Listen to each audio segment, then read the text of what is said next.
O tema nosso é este, crianças, o campo missionário desafiador.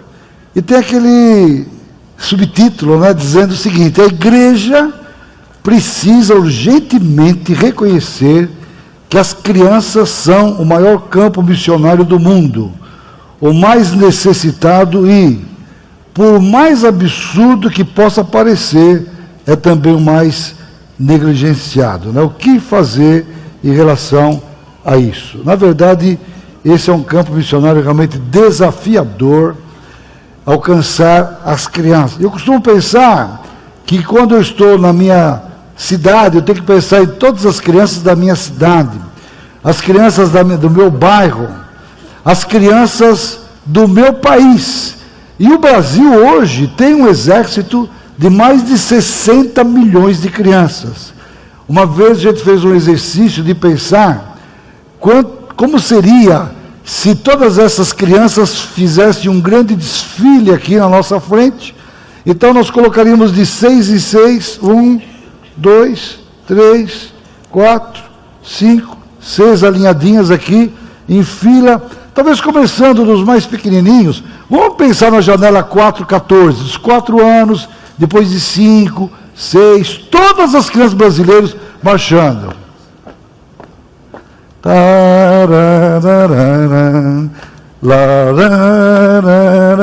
Estão passando aqui. Estão passando, todas as crianças. De repente você vê o seu netinho ali, olha lá, é meu neto, né? Está marchando. O outro fala, o meu filho ali, né? E está passando, a minha filha da minha vizinha. E é o desfile, tipo o desfile parada militar no dia 7 de setembro. Todas as crianças. Quanto tempo a gente ia ficar ali olhando? E as crianças estão passando, e você... Quanto tempo você vai ficar olhando até todas passarem? Quanto tempo? Olha, você faz a conta, a cada segundinho, de 6 em 6, multiplica por 60 milhões, divide, faz a conta de matemática. É igual aquele negócio que o professor Adalto falou. Você tem uma distância, multiplica bilhões por trilhões e não sei o quê, né? E depois você vê que Deus mediu a palmos, né? Essas crianças todas marchando, nós ficaríamos aqui, pelo menos 4 anos, 8 meses, mais 12 dias e algumas horas. Já pensou você ficar 4 anos assim? O menino começou a marchar com 5 anos. Ele vai chegar com 9 lá na frente. Chegar com 9. É muita criança. E nós não estamos alcançando. E como diz aqui a nossa proposta, o campo missionário mais necessitado e desafiador. Por que está acontecendo? Eu diria, é o maior campo. Numericamente falando, e a gente sabe que tem havido uma redução da taxa de natalidade. Aliás, uma coisa que eu esperava que os preletores fizessem e não fizeram, eu vou fazer. Vamos aumentar a taxa de natalidade, pessoal. Vamos aumentar. Se a herança do Senhor são os filhos, por que só um? Não dá, né? Não dá. Veja bem, se você pode dizer que o seu menino vai ser um profeta do Altíssimo, olha, pelo menos uns 4, 5, né? Eu só consegui chegar a 3. O meu irmão foi para 4, né? O Gerson vai ter. Mas olha, se você tem essa perspectiva de que eles são do Senhor, vale a pena aumentar a taxa de natalidade. Então eu estou falando aqui, eu deixo o desafio. Eu espero que algumas aqui o ano que vem não venham porque estão grávidas, assim, esperando bebê. Mas o fato é o seguinte, é o maior. O mundialmente falando, se você pegar a África, alguns lugares na Ásia, eu estava conversando com o irmão, esses dias aqui, que trabalha na região amazônica, ele falou, olha, eu vou fazer um projeto, cadê o nosso irmão lá do Rio Purus? Cadê ele? Sua esposa, a Viviane, a esposa, eles estão com um projeto extraordinário para alcançar as crianças do Rio Purus. É um barco Boas Novas, é uma escola Boas Novas. É lindo. Eu gostaria que você depois ficasse aí, o pessoal perguntar para você como é que é esse negócio. Ele falou o seguinte, aquela região, geralmente cada família tem 6, 7, 8 filhos, não é? É muita criança ali, é um desafio tão grande. Obrigado, pode sentar. Eu lembro que fui 2 vezes nessa região, onde na verdade você tinha tanta criança, que tinha eu tinha uma família que tinha 21 filhos.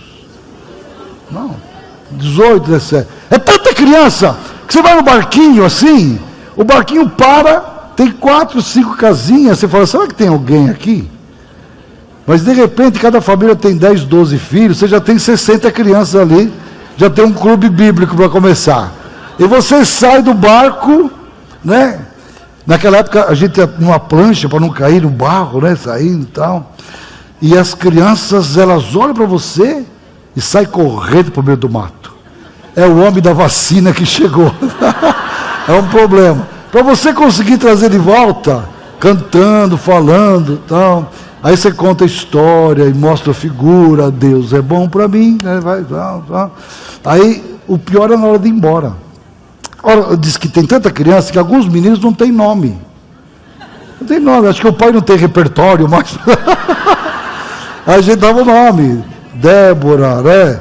Timóteo, Josué, dando nome para todo mundo. E às vezes eles dão nome para as pessoas. Havia lá o homem que fazia aquela rota, a cada 6 meses ele passava em algumas comunidades, era o Francisco. Ele era dentista prático.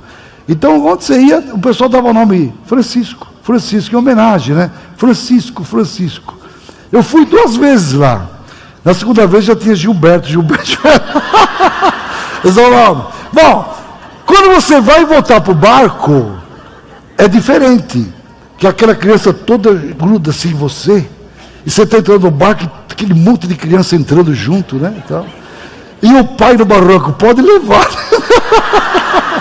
Pode levar. É muita criança. É o maior campo no mundo, mundialmente falando. Mais de 50% da população mundial está abaixo dos 14 anos. Eu achei interessante o conceito que o Dan Bilst trouxe, que ele hoje trabalha de 18 para baixo. É interessante. Se a gente pensar em 18 para baixo, então, é um imenso desafio missionário alcançar essa geração. E que também é o mais necessitado, é o mais negligenciado. E a gente poderia perguntar, né, por que será isso? O que está acontecendo? E nesse contexto, eu queria que a gente abrisse a palavra de Deus num texto lá de João, capítulo 4, versos 34 a 36. O texto diz assim: não dizeis vós, ainda há 4 meses até a colheita? Eu, porém, vos afirmo, erguei os olhos e vede os campos, pois já estão brancos para a colheita. Uma outra versão diz assim: não dizeis vós, ainda há 4 meses até que venha a ceifa? Ora, eu vos digo, levantai os vossos olhos e vede os campos que já estão brancos para a ceifa. Olha, uma versão mais moderna diz assim: vocês costumam dizer, daqui a 4 meses teremos a colheita. Mas olhem e vejam bem os campos. O que foi plantado já está maduro e pronto para a colheita. Eu queria que nesta noite a gente pudesse realmente erguer os olhos para ver. O grande problema é que falta visão. As pessoas não enxergam essa necessidade de ver. Eu diria que é o seguinte: é preciso enxergar. E olhem e vejam bem. O grande problema na evangelização de crianças é a falta de visão. O maior desafio que a gente tem no Ministério da PEC é abrir a visão de pessoas que não enxergam as crianças. As crianças não são percebidas. E não somente isso, mas eu diria para você o seguinte: existe o que a gente chamaria uma mentalidade procrastinadora. Ele é uma criança, só depois dos 12 anos, só depois dos 13 anos. O que tem dessa mentalidade de deixar para depois, para deixar para mais tarde. E eu vou dizer uma coisa: preparar crianças para tempos difíceis, você pode fazer o que você quiser, mas se você não levar a criança a Cristo, a gente está perdendo tempo. Está perdendo tempo. Na verdade, a criança precisa ter o seu encontro com Jesus. E hoje o grande problema que a gente vê em muitos lugares onde as crianças deveriam ser o alvo principal de uma ação evangelística para elas terem uma experiência com Jesus, essas crianças não são conduzidas a Cristo. Existe o que a gente costuma chamar popularmente assim, crianças ficam igrejadas, mas não são evangelizadas. É essa mentalidade que só depois, mais tarde, ainda falta tempo, ainda não é o momento. Na verdade, é a mais sonora desculpa que se dá quanto à evangelização das crianças. Elas são crianças. A gente subestima. É simplesmente assim. Eles não conseguem entender. Eles não conseguem absorver. Eles não conseguem imaginar as coisas concretas, etc. Só mais tarde. Então a gente deixa para depois. Olha, eu tenho experiência, a minha esposa mesmo, de participar de um encontro com mais de 500 professores, onde eles diziam com todas as letras ali que não se deve falar de pecado para a criança. Que pecado é uma coisa muito negativa. Uma coisa que me deixa irritado mesmo hoje em dia é a mentalidade que com crianças você tem que ser palhaço. O pessoal pensa para trabalhar com criança, é botar nariz de palhaço, é botar uma roupa colorida, é fazer gracinha, fazer entretenimento, é tudo aquilo. O negócio é assim, oba-oba. O pessoal pensa que a criança é boba. E as coisas de Deus não são ensinadas, não pode falar de pecado, não pode falar da morte de Jesus. E nesse encontro de mais de 500 pessoas, eles diziam, ali, pessoas de várias partes do Brasil, eles diziam, só depois dos 12 anos de idade. Porque segundo os estudos dos educadores, aí vem aqueles educadores famosos, né? Vários deles que são contra essa questão de uma criança ser levada a Cristo. Nós já tivemos aqui, mesmo no Brasil, um professor de seminário teológico que escreveu uma tese dizendo que é o maior absurdo que se pode cometer é você fazer uma criança memorizar versículo. Ele disse, Viviane, que você falar do céu para uma criança, você deixa essa criança alienada. Como é que você vai falar do céu? Inclusive ele criticou a PEC. Nós temos um cântico, céu como és lindo, tão lindo, céu como és lindo, tão lindo, pecado e cuidado não há em ti, céu como és lindo, tão lindo. Ele diz assim, olha o que a PEC ensina, falando do céu lindo, e a criança não percebe os problemas sociais, ela fica alienada, é um cidadão que não tem valor. Como é que eles vão ensinar sobre o céu, que se nunca ninguém foi para o céu, para ensinar sobre o céu, uma coisa que nem sabe se existe? Um pastor, professor de seminário, falando uma bobagem dessa. Você pode imaginar o problema? É séria, é falta de visão, achando que a criança não pode entender. E não somente isso, você já reparou a demora em perceber as crianças? Só no final do século XIX, olha, nós estamos há 2000 anos de história da igreja, foi que surgiu uma voz, a voz do Spurgeon. Ele levantou uma voz muito forte. A editora Shedd lançou um livro aqui no Brasil chamado Pescadores de Crianças. O Spurgeon era um sujeito que ele pregava a palavra de tal convicção, foi um homem de Deus extraordinário. A gente tem vários livros em português já dele, e ele tinha uma perspectiva de evangelizar crianças extraordinária. Ele dizia que os melhores crentes que ele tinha eram aqueles que tinham se convertido desde a infância. E ele chegou a dizer uma frase assim, crianças de 5 anos são regeneradas tanto quanto os adultos. Ele levantou a voz em favor da evangelização e discipulado das crianças. Mas veja bem, 19 séculos depois que Jesus disse, deixai vir a mim os, ninguém falava de evangelização de crianças. É claro que Lutero, na Reforma, foi um homem também que se levantou a favor das crianças, a gente percebe isso. Wesley, que foi na época do avivamento metodista, ele chegou a dizer, se a gente não alcançar as crianças, esse avivamento vai desaparecer rapidamente.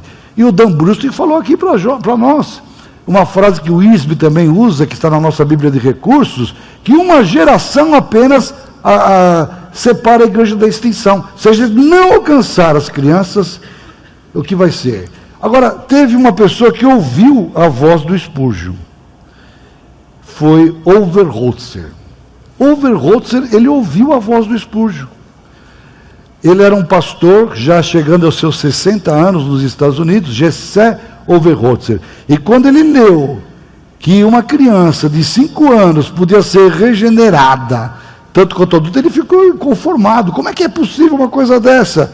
E o que aconteceu foi o seguinte: ele foi o homem que começou a testar. Falava com uma criança aqui, outra criança ali, usando aquelas cores, né, do livro Sem Palavras que a gente usa hoje. A história do livro Sem Palavras é muito bonita. E o que aconteceu? Esse homem foi usado por Deus para vir a ser, inclusive, o fundador da PEC. E em 1937, oficialmente, começou essa organização. E ele tinha uma visão tão grande das crianças, de orar chorando por elas. Porque ele começou lá em Chicago, fazendo algumas experiências com as crianças. Logo as pessoas foram sabendo, já queriam saber como fazer. Ele já começou a treinar algumas pessoas para isso, e a coisa avançou de tal maneira. E ele visitou o Brasil em 1940 e 41, e o Brasil foi o primeiro país a ter esse trabalho, começando lá na Paraíba, o trabalho da PEC no Brasil. 2 anos na Paraíba, com um missionário inglês, depois veio para São Paulo, e hoje a obra se estendeu para o mundo inteiro. Mas eu fico pensando, apesar de nós estarmos hoje em todos os continentes, e no Brasil já vai para 80 anos, a gente ainda chega em muitos lugares onde as pessoas não percebem as crianças. As pessoas não percebem as crianças. É uma coisa realmente desafiadora, a falta de percepção realmente, é uma demora em perceber as crianças. Eu vou dizer uma coisa para você, sem visão, é impossível preparar crianças para os tempos difíceis. Vocês levantaram as mãos na pergunta do Dan Brewster aqui. Eu diria para vocês, 80% daqueles que hoje nasceram de novo, se arrependeram dos seus pecados, creram em Cristo, teve um novo nascimento pela fé na obra de Jesus lá na cruz, que hoje fazem parte do corpo de Cristo. Eles se converteram, na verdade, quando eram crianças. Olha, recentemente na nossa revista Evangelista de Crianças, publicamos um artigo no número anterior, do pastor Ebenezer Bittencourt, que é o presidente do Ragai aqui no Brasil. E ele conta que ele, com 12 anos, ele foi na cidade aqui perto de Sumaré, ali, Casa Branca, ele fez um cursinho quando era menino da PEC ali. E com 12 anos ele fez aquele cursinho, recebeu a Cristo. O missionário Eliú Farias, que hoje já está bem, foi o primeiro missionário do Brasil, vive no Espírito Santo, já chegando aos seus 90 anos de idade. E ele então começou com 12 anos um clubezinho bíblico na casa de uma senhora, ficava em frente do cemitério. Até na revista a gente colocou a foto. E ele começou ali evangelizando. Aí convidaram ele para falar num culto de quarta-feira na igreja. Quando ele falou na igreja, uma senhora falou: olha, você fala muito bem, você tem futuro. E ele hoje prega no mundo inteiro, ele é uma pessoa super conhecida, tem livros escritos, e ele então está dizendo o seguinte: a gente não pode desprezar o dia dos humildes começos. E ele começou quando era uma criança. E sabe, quantos pastores, quantos líderes, quantos servos de Deus, os melhores presbíteros, os melhores diáconos, os melhores pastores que nós temos, se você for perguntar, ele tem uma raiz desde a infância. Irmãos, evangelizar as crianças, talvez eu vou ser radical aqui, é a única maneira de preparar crianças para os tempos difíceis, não há outra. Leve o seu filho a Cristo. Leve o seu filho a Cristo. Esta é a PEC, que chama-se Aliança Pró-Evangelização das crianças, porque precisa levar as crianças realmente a Cristo. E é preciso ter essa visão. Sem visão é impossível realmente levar. E os pais necessitam dessa visão. Os pais são aqueles que são os primeiros mestres dos seus filhos. Os pais precisam ter visão. O privilégio de levar o filho a Cristo é do pai e da mãe. E, na verdade, os pais que obedecem Deuteronômio 6, de 1 a 9, são pais com visão. Vamos ver se você tem visão ou não. Aqui, pode ser considerado um pai ou uma mãe de visão, se ele obedece Deuteronômio 6. Se não obedece, já está desclassificado. O que é que diz Deuteronômio?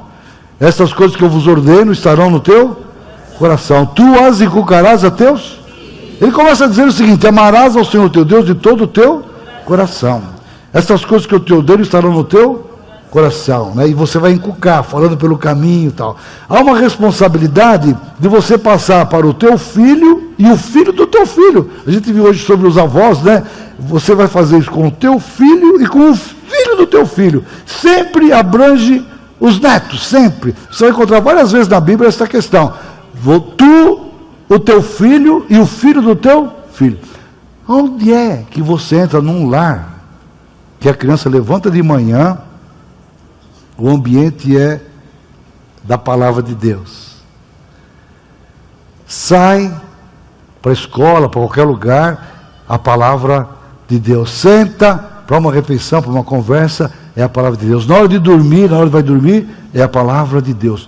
Todos os fatos do dia a dia sendo assim reorganizados à luz da palavra de Deus. As notícias que chegam, as coisas que acontecem. Onde estão essas pessoas? Se a gente pudesse entrar secretamente nos lares dos crentes, será que a gente viria esse ambiente? Lamentavelmente, o grande problema são pais sem visão. Uma pessoa que está conosco aqui, que é diretora de uma escola cristã, estava dizendo que o maior problema que ela tem são exatamente com os filhos dos pais crentes, né? Crentes. Muitos de nós que trabalhamos com crianças nas escolas, nas creches, você sabe como é que é. A gente vai numa escola, é uma maravilha transmitir a palavra de Deus. Mas quando é na escola dominical, a irreverência, o desinteresse, é uma coisa triste. É uma coisa triste. Os pais teriam que ser os primeiros. Eu até queria fazer um parênteses aqui, entre a questão do pai e da mãe, especialmente o homem e o pai. É aquela função de ser o sacerdote do lar. Muitas vezes quem toma a iniciativa é a mulher. Às vezes eu vou falar pelos homens, às vezes os homens são uns bananas. Deviam ser um pouco. Eu falei da Sofia Miller, né? Uma mulher que foi para um lugar tão difícil. No ministério com crianças, eu fico pensando, se não fossem as mulheres, onde estaríamos nós? Graças a Deus que tem homens aqui, né? E Deus está levantando mais homens para ter essa visão. Mas os pais têm que ser os primeiros a ganhar os seus filhos para Cristo. Não tem como preparar a criança para um tempo difícil se o pai e a mãe não têm esta visão. E eu queria que a gente fizesse uma oração aqui. Na verdade, está na hora de fazer uma oração aqui. É uma oração, obrigado, que você vê quando Jesus partiu indo para Jericó. Saindo de Jericó, juntamente com os discípulos, numerosa multidão, Bartimeu, certo mendigo, filho de Timeu, estava sentado à beira do caminho, e ouvindo que era Jesus o Nazareno, ele pôs-se a clamar: Jesus, filho de Davi, tem compaixão de mim. E muitos o repreendiam para que se calasse. E aquele Bartimeu começou a gritar cada vez mais alto: Filho de Davi, tem misericórdia de mim. Parou Jesus e disse: chamai-o. Chamaram então o cego, dizendo-lhe: tem bom ânimo, levanta-te, ele te chama. Ele, lançando de si a capa, levantou-se de um salto, deu um salto, foi ter com Jesus.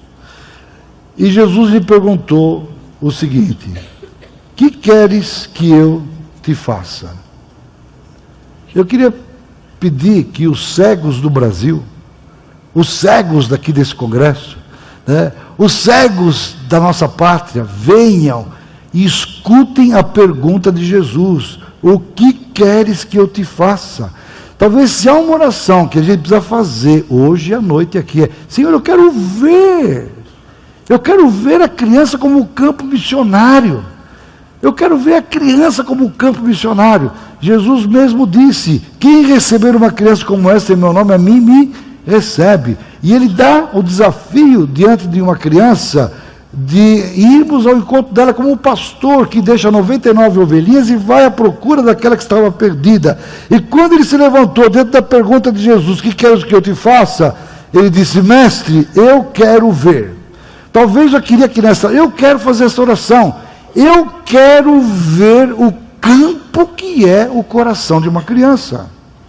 Irmãos, é um campo extraordinário. Se a gente pensar, por exemplo, naqueles terrenos que Jesus disse, da semente lançada na beira do caminho, as aves do céu vêm e tiram. Você tem aquela semente que cai no solo rochoso, que começa, mas não tem raiz, ouve a palavra com alegria, mas quando vem a perseguição, a provação, a angústia, ele se escandaliza e a palavra não produz.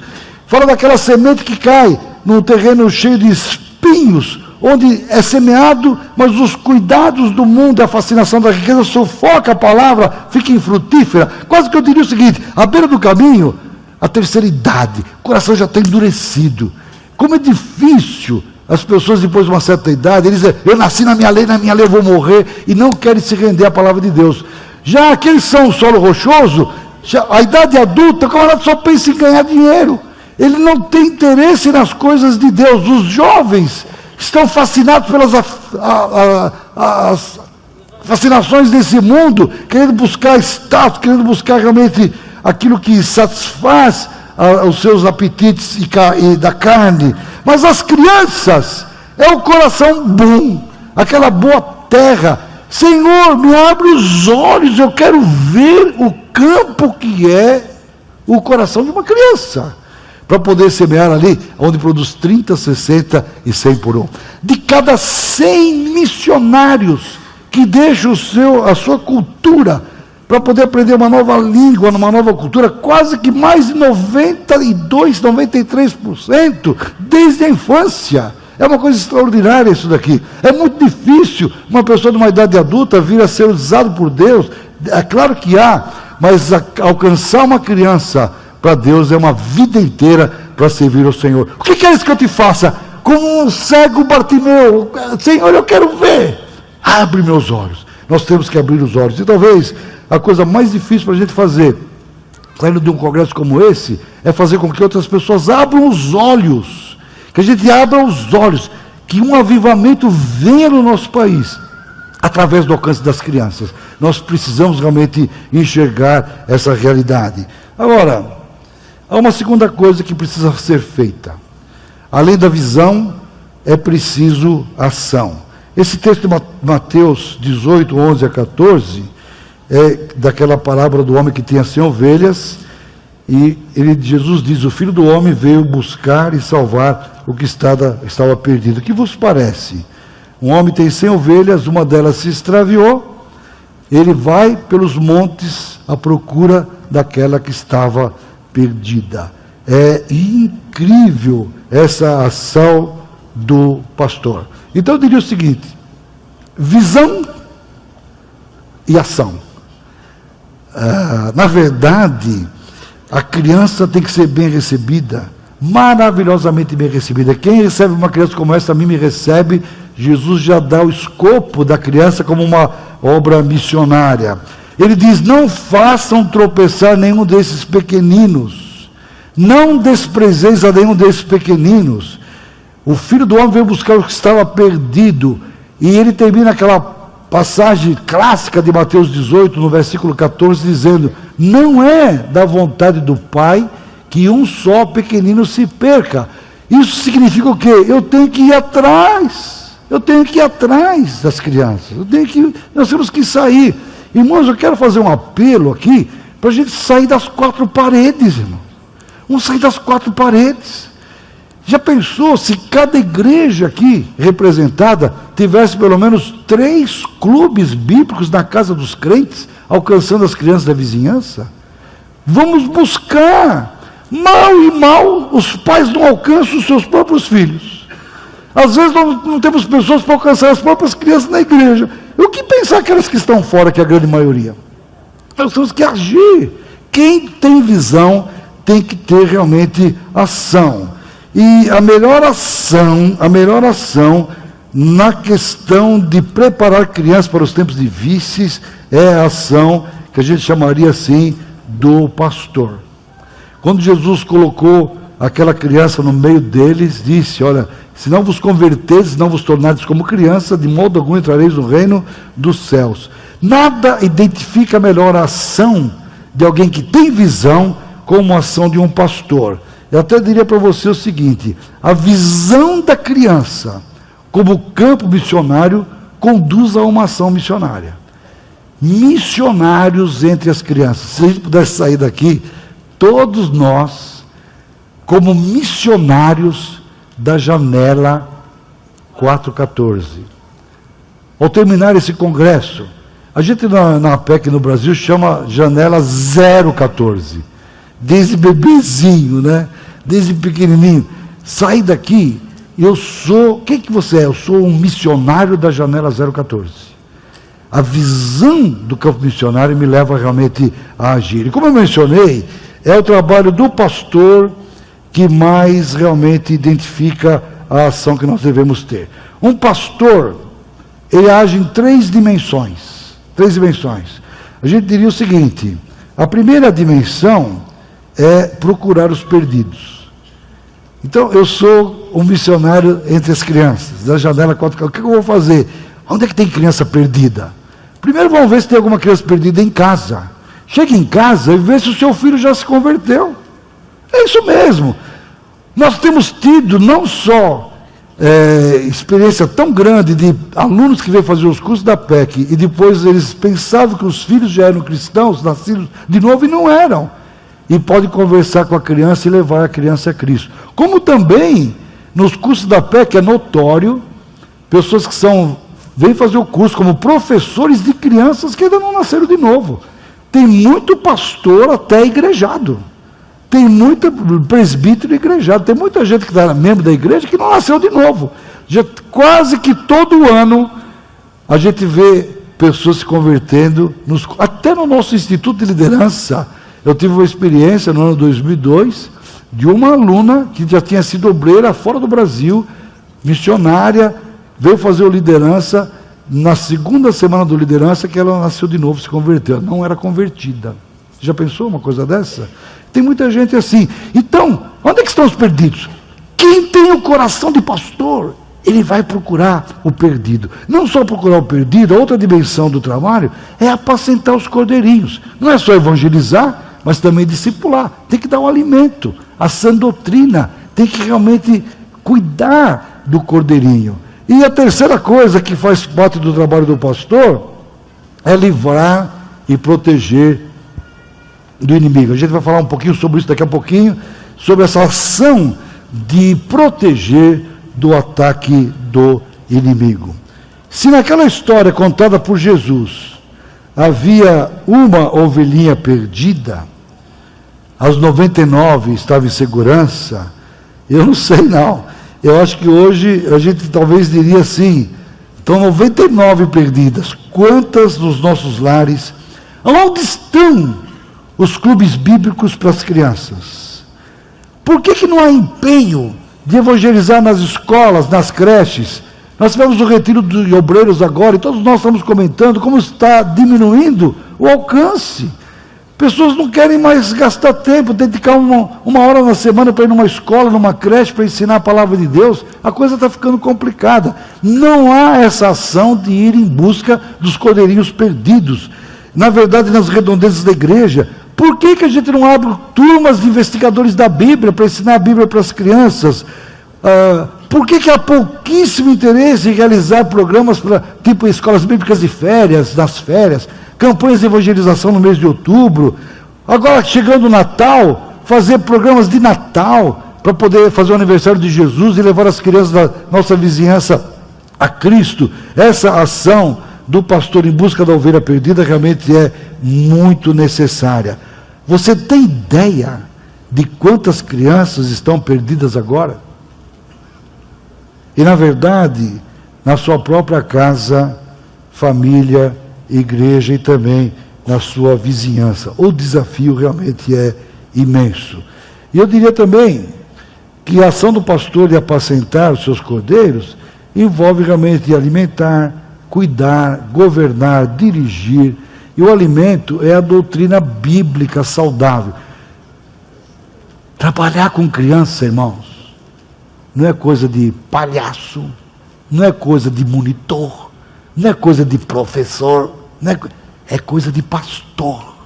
Eu me lembro que teve um congresso que nós tivemos um pastor que deu um seminário que era o seguinte: pastoreie os seus alunos. Imagina que dimensão diferente seria se a gente visse a nossa classe de escola dominical como o nosso rebanho de pastorear. A questão de preparar bem uma história. Ontem, quando o Adalto estava falando sobre a questão que a criança não tem vontade de ir na escola dominical, olha, o que é que ele vai na escola dominical? Sobre a criação. Não tem nada. O que tem, às vezes, a pessoa dá um papel, faz o sol e a lua aí. Não tem graça, né? Não tem empolgação. As pessoas não vibram ao contar uma história para a criança, não ensinam nada. Quanto mal e mal uma história. Há uma necessidade urgente de a gente dar um alimento saudável, bíblico, que a criança tenha prazer e que ela não queira. Ela falou, como ele disse, eu não quero assistir o desenho predileto, eu quero ir na igreja, né? Quando é que nós vamos chegar nessa questão?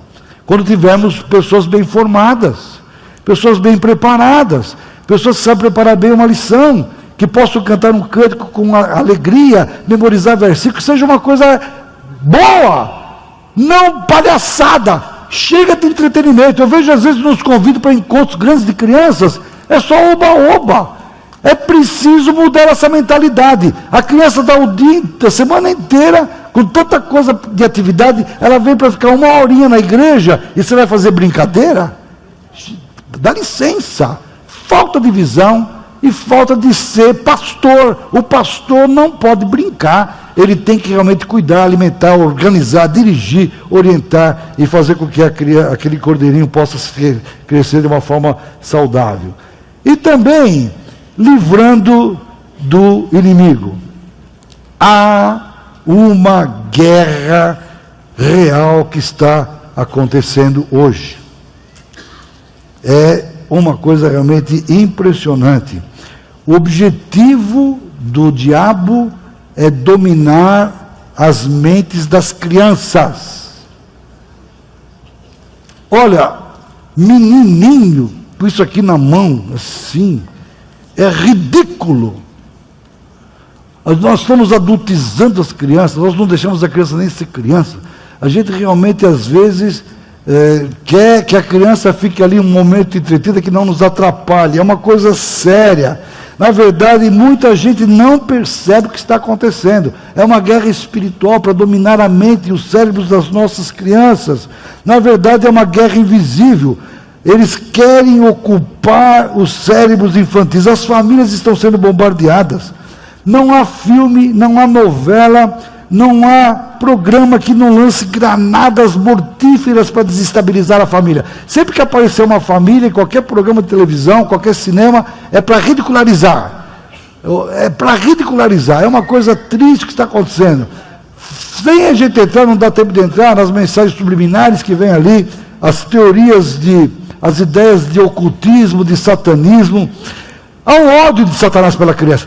Quando o diabo ouviu que Deus disse que da mulher viria o descendente, que iria esmagar a cabeça da serpente, ele odiou crianças, ele odiou. E o primeiro que nasceu, Caim, ele rodeou de tal maneira. Mais tarde a gente vai ver lá o apóstolo João dizendo que Caim era do maligno e até matou seu irmão. O irmão Dom Brusque falou sobre isso, lá de Belém. O choro de Belém daquelas crianças, né? E ao longo da história, que a gente vê na própria Bíblia, como ele procurou destruir a semente de onde viria o Salvador. E ele odeia a criança. E ele realmente age de uma forma extraordinária. Os ataques do inimigo às crianças são uma coisa impressionante. As drogas. Tem uma coisa que a gente quer trazer mais adiante para falar sobre esse assunto. Por exemplo, sabe uma coisa que a gente tem que fazer hoje? Ajudar as crianças a não querer morrer. As crianças estão querendo morrer. O que tem de criança se suicidando é uma coisa absurda, irmãos. E a gente não enxerga o que está acontecendo. A coisa é triste. Como que nós podemos salvar essas crianças realmente das garras do inimigo? Quem conseguir dominar estas mentes, ganhará o futuro. O nosso desejo é levar crianças realmente a Cristo. Ninguém percebe nessas bombas lançadas nas mentes de muitos, até líderes evangélicos, que ficam com os seus olhos fechados para a importância de evangelizar as crianças para Cristo.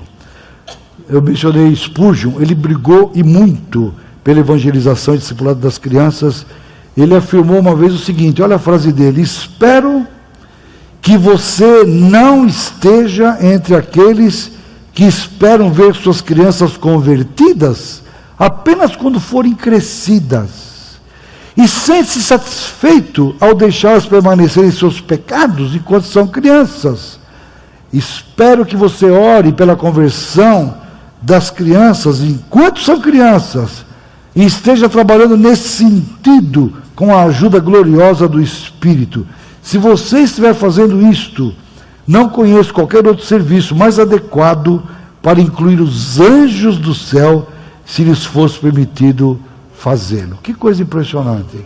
O trabalho que é desconhecido não é valorizado, ninguém vai elogiar, ninguém vai apreciar, mas diante dos anjos do céu há um sentimento de muita alegria, e ele sabe quando uma criança é. Não desprezeis a um destes pequeninos. Vamos investir, vamos pastoreá-los, buscando os perdidos, alimentando aqueles que estão conosco com a sã palavra, abrir a boca a favor das crianças. Agora eu quero terminar,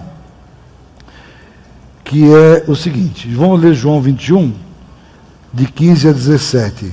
A visão, ela sempre traz ação. Quando não tem ação, é porque não tem visão. A visão leva à ação. Esse texto de João 21, 15 a 17, quando após a ressurreição, Pedro, que havia negado 3 vezes a Cristo, ele saiu para pescar novamente lá no Mar da Galileia, com outros apóstolos. Lembra que ele tinha sido chamado depois de uma pesca maravilhosa, e Jesus disse: você será agora chamado pescador de homens, né? Ele deixou o barco, deixou a rede, deixou tudo ali para seguir a Jesus. E agora, depois da vergonhosa experiência de negar a Cristo 3 vezes, voltou à antiga profissão. E a cena é muito interessante, que eles não pescaram nada, e ao amanhecer do dia tem aquele homem que eles não sabiam quem era, na beira da praia, com um foguinho aceso ali, nas brasas, né? E acho que João reconheceu que era Jesus. É o mestre. Primeiro ele falou assim: vocês não pegaram nada? Lança a rede do outro lado. Quando eles lançaram, 353 grandes peixes. Aí o João reconheceu que era Jesus. O Pedro, que estava sem roupa, lançou na água, tentando arrastar sozinho todos aqueles peixes, né? E quando eles realmente comeram com o Senhor Jesus, Jesus perguntou a Pedro o seguinte: depois de ter comido, perguntou Jesus a Simão Pedro: Simão, filho de João, amas-me mais do que estes outros? Ele respondeu: sim, Senhor, tu sabes que te amo. Ele lhe disse: apacenta os meus cordeiros. Tornou a perguntar-lhe pela 2ª vez: Simão, filho de João, tu me amas? Ele lhe respondeu: sim, Senhor, tu sabes que te amo. Disse-lhe Jesus: pastoreia as minhas ovelhas. Pela 3ª vez, Jesus lhe perguntou: Simão, filho de João, tu me amas? Pedro entristeceu-se por lhe ter dito pela 3ª vez: tu me amas? E respondeu-lhe: Senhor, tu sabes todas as coisas, tu sabes que eu te amo. Jesus lhe disse: apacenta as minhas ovelhas.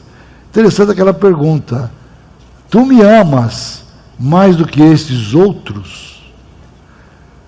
Eu não sei se referia aos outros discípulos, ou mais do que aqueles 353 grandes peixes, né, que tinham pescado ali. E é uma pergunta importante. Eu diria para você o seguinte: para levar crianças a enfrentarem os tempos difíceis, nós precisamos de homens e mulheres que tenham visão, que tenham a ação de um pastor. pastor que busca o perdido, alimenta e protege do lobo, mas não dá para fazer se não responder à pergunta de Jesus: tu me amas? Precisamos de homens e mulheres que amem a Jesus Cristo de todo o seu coração. E nós buscamos hoje a formação de um exército de pastores que tenham visão e ação. Eu já mencionei, são mais de 60 milhões só no Brasil. E aqueles outros países do mundo, quanta necessidade há? Quando é que nós teremos um exército de homens e mulheres com visão? E que vão agir como verdadeiros pastores, preparando crianças para os tempos difíceis. Irmãos, um congresso em si não quer dizer nada se a gente não colocar isso em prática, em ação, diretamente com as crianças. Eu costumo dizer, onde passo, a PEC não é curso, a PEC não é literatura, a PEC não é congresso, a PEC não é acampamento, a PEC é evangelização de crianças, é uma obra missionária. Nós temos que ter um exército para poder agir, buscando as crianças enquanto é dia, porque a noite vem, quando ninguém mais pode trabalhar. Nós temos que ter um exército de homens que tenham visão, que tenham realmente ação, mas que amem a Jesus. E aqui está a pergunta tríplice de Jesus, 3 vezes. A pergunta é essa: amas-me? Imagina que é com você. Imagina, Jesus perguntando para mim: amas-me? 2 vezes. Perguntando pela 3ª vez: amas-me? Que coisa! Que pergunta desafiadora, penetra no fundo da nossa alma. Você pensa na situação de Pedro ali, negado Jesus tão vergonhosamente, e nós, quantas vezes agimos também da mesma maneira? É uma pergunta que me incomoda. Gilberto, você me ama? Você me ama? Você me ama? É interessante que Pedro respondeu: sim, Senhor, tu sabes que te amo. Qual vai ser a sua resposta? Imagina Jesus perguntando lá no fundo do seu coração: você me ama? Você me ama? Você me ama? Quem tem amor a Jesus, visão e ação, é que pode preparar crianças para os tempos difíceis. Sem isso não dá. Não dá. É preciso responder essa pergunta realmente de Jesus. Nada poderá ser feito sem amor ao Senhor. É incrível essa necessidade de amarmos de todo o nosso coração ao Senhor Jesus Cristo. E a pergunta é: qual é a intensidade do meu amor a Cristo? Posso falar juntos esse texto? Amarás ao Senhor teu Deus de todo o teu coração, de toda a tua alma, de todo o teu entendimento. Que coisa impressionante. Todo entendimento, sentimento, coração, uma coisa completa. E há uma coisa que a gente vê logo no início das 7 cartas da igreja do Apocalipse, que é uma palavra de Jesus à igreja de Éfeso, que era uma igreja que até doutrinariamente estava bem, fidelidade à palavra de Deus, parecia que estava tudo normal, sem nenhuma coisa para reclamar, mas Jesus, que olha o mais fundo do coração, ele disse assim: eu tenho uma coisa contra ti, você abandonou o teu primeiro amor. Irmãos, isso é muito sério. Será que eu abandonei o primeiro amor a Jesus? Veja onde você caiu, se arrepende e volta ao início do amor a Cristo. O amor a Jesus, que é realmente fundamental. Se Jesus me perguntasse: tu me amas? O que eu responderia? Tem um detalhe que eu queria chamar a sua atenção nessa passagem de João, em relação a Pedro. Quando Jesus perguntou para Pedro: tu me amas? A palavra que ele usou é a palavra ágape, a palavra que Jesus usou. E a palavra ágape, você sabe, é aquele amor perfeito de Deus. O amor que não suspeita mal, que não procura seus próprios interesses, que não é inconveniente. É um amor que tudo crê, que tudo espera, que tudo suporta. É um amor que não existe em nós. É o amor de Deus, que é derramado pelo Espírito Santo no nosso coração. Pedro, talvez dizendo para mim e para você: você me ama com amor perfeito? Aí o Pedro respondeu: sim, Senhor, eu te amo, mas ele não usou a mesma palavra de Jesus. Ele usou a palavra filéu, que é aquele assim, Senhor, eu tenho um amor de amigo, um amor secundário, não é um amor principal, é um amor secundário. Jesus perguntou de novo, Pedro, tu me amas com amor ágape? E o Pedro, eu tenho um amor filéu, amor de amizade, um amor secundário, não é um amor completo. E na terceira vez, Jesus, como Jesus é maravilhoso, ele mudou a palavra Jesus, e usou a palavra de Pedro. Pedro, quer dizer que o seu amor é filéu? Aí o Pedro se entristeceu, ele se entristeceu, ele tinha negado, e acho que se Jesus perguntasse a gente com sinceridade aqui, se entristeceria, porque amar a Deus, a Jesus, de todo o coração, com toda a alma, com todo entendimento, como nós temos falhas no amor a Jesus, e ele se entristeceu, mas mesmo assim ele disse, tu sabes todas as coisas, o meu amor é pequeno, mas eu te amo. O que eu quero dizer é o seguinte, mesmo que o nosso amor é pequenininho, mas tem que ter uma fagulha de amor a Jesus. Ninguém pode fazer nada se não tiver amor a Jesus. E para preparar criança para os tempos difíceis, a visão, ela é o maior campo missionário que a gente tem. A ação, eu não vou descansar, eu vou atrás dos cordeirinhos perdidos, vou edificar com alimento saudável, eu vou proteger do perigo dos ataques do inimigo. Mas só poderá ser feito com amor realmente a Jesus de todo o coração.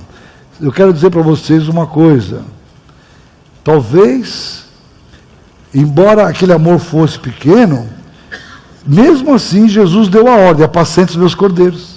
Interessante, pastorei as minhas ovelhas. Ele no versículo 15 diz, apacente os meus cordeirinhos. Depois ele disse, pastorei as minhas ovelhas. Depois ele diz, apacente as minhas ovelhas. Quer dizer, o trabalho pastoral envolve ovelhas e cordeirinhos. Talvez numa linguagem atual, a gente diria o seguinte, né? Você me ama?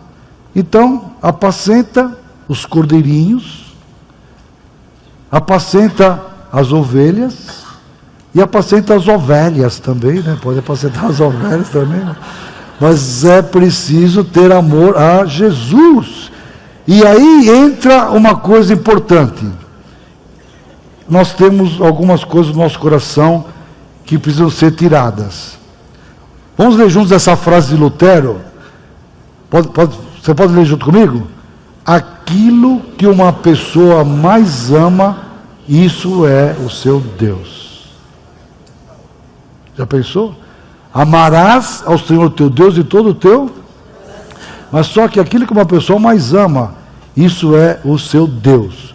Qual é, ou o que é, ou quem é que você mais ama? Aqui está uma pergunta, talvez você não precisa responder agora não, mas eu queria que você, antes de dormir essa noite, eu vou fazer o mesmo exercício. Antes de botar a cabeça no travesseiro, Senhor, o que eu mais amo nessa vida? O que eu mais amo nessa vida? E às vezes ali você vai identificar um ídolo que tem que ser tirado. Jesus disse, quem amar mais o seu pai, sua mãe, seu filho, sua própria vida, mais do que a mim, não é digno de ser meu.